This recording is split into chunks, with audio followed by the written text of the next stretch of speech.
Dashwoods were now settled at Barton with tolerable comfort to themselves. The house and the garden, with all the objects surrounding them, were now become familiar, and the ordinary pursuits which had given to Norland half its charms were engaged in again with far greater enjoyment than Norland had been able to afford since the loss of their father. Sir John Middleton, who called on them every day for the first fortnight, and who was not in the habit of seeing much occupation at home, could not conceal his amazement in finding them always employed. Their visitors, except those from Barton Park, were not many, for in spite of Sir John's urgent entreaties that they would mix more in the neighbourhood, and repeated assurances of his carriage being always at their service, the independence of Mrs. Dashwood's spirit overcame the wish of society for her children, and she was resolute in declining to visit any family beyond the distance of a walk. There were but few who would be so classed, and it was not all of them that were attainable.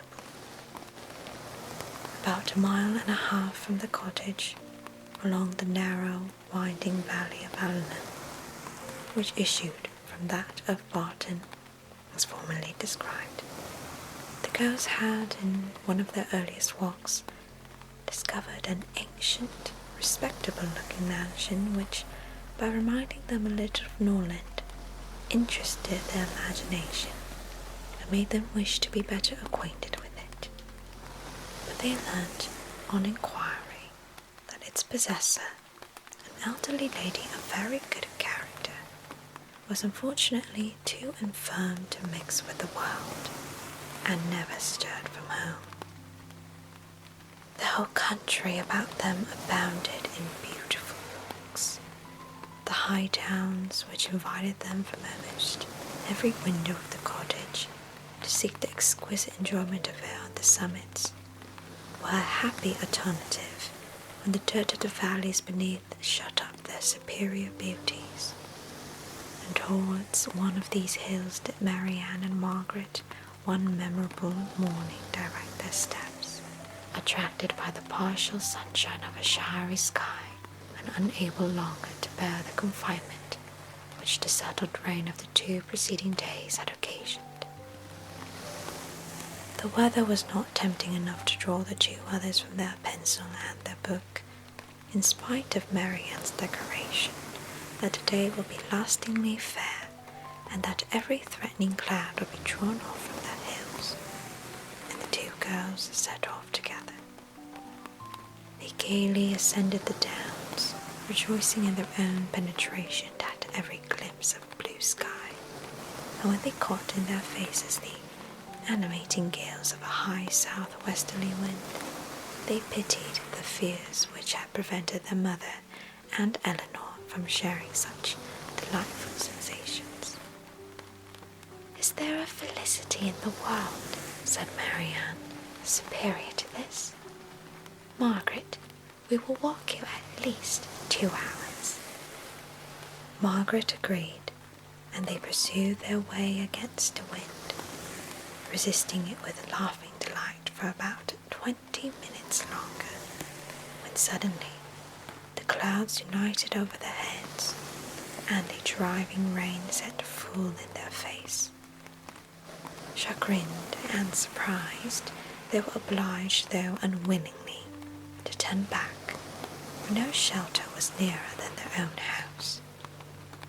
One consolation, however, remained for them, to which the exigence of the moment gave more than usual propriety.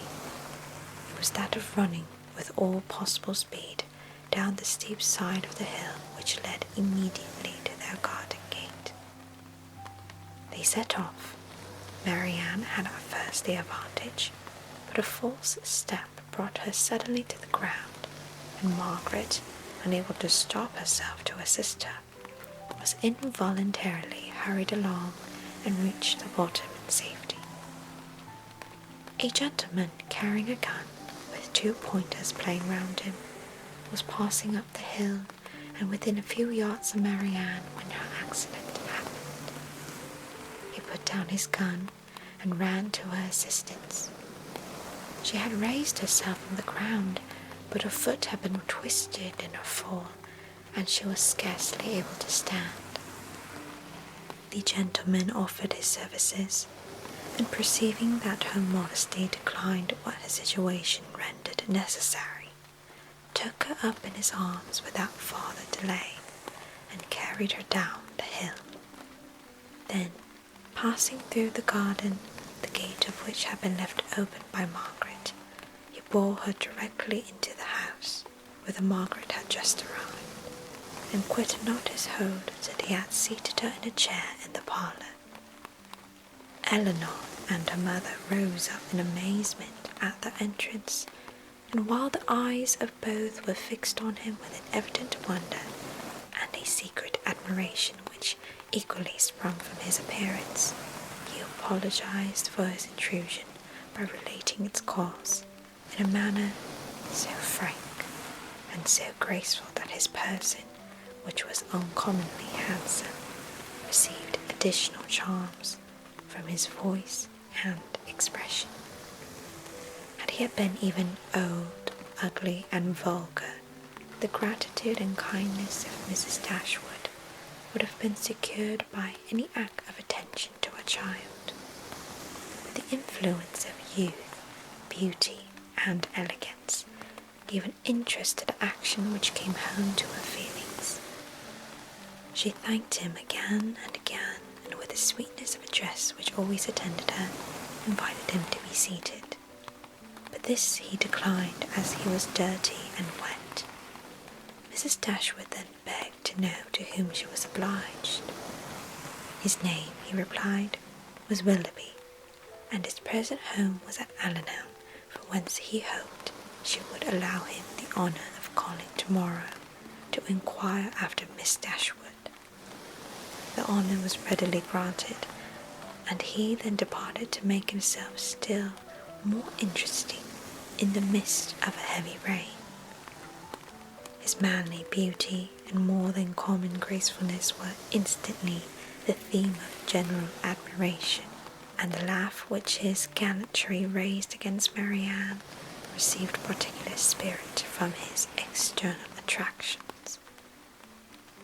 Marianne herself had seen less of his person than the rest, for the confusion which crimsoned over her face on his lifting her up had robbed her of the power of regarding him after their entering the house. But she had seen enough of him to join in all the admiration of the others, and with the energy which always adorned her praise. His person and air were equal to what her fancy had ever drawn for the hero of a favourite story, and in his carrying her into the house with so little previous formality, there was a rapidity of thought which particularly recommended the action to her. Every circumstance belonging to him was interesting.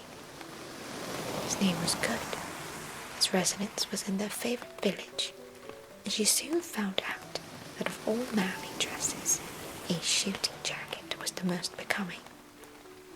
Her imagination was busy, her reflections were pleasant, and the pain of a sprained ankle was disregarded.